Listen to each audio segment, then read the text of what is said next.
L'ordre de grandeur d'une distance, d'un temps, etc. est un arrondi grossier de sa valeur.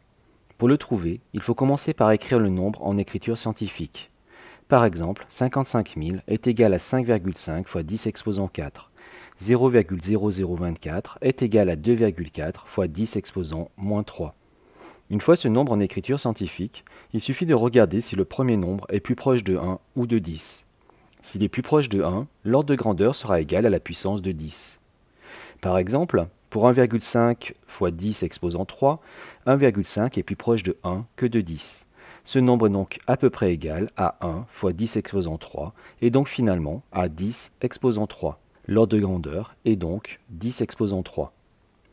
On a de même pour ce nombre, 3 fois 10 exposant 4, un ordre de grandeur égal à 10 exposant 4. Si le premier nombre est plus proche de 10, en fait supérieur ou égal à 5, il suffit de rajouter 1 à la puissance de l'écriture scientifique pour obtenir l'ordre de grandeur.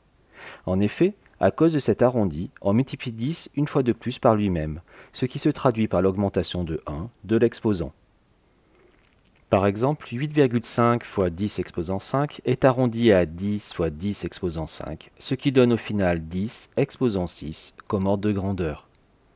Si l'exposant est négatif, on applique la même chose. 7,5 fois 10 exposant moins 6 est arrondi à 10 fois 10 exposant moins 6, ce qui donne 10 exposant moins 6 plus 1, et donc 10 exposant moins 5. Pour terminer, trouve les ordres de grandeur des nombres suivants. Mets en pause pendant que tu cherches, puis relance pour la solution. Si tu t'es trompé, regarde de nouveau la vidéo pour voir quelles règles tu n'as pas respectées.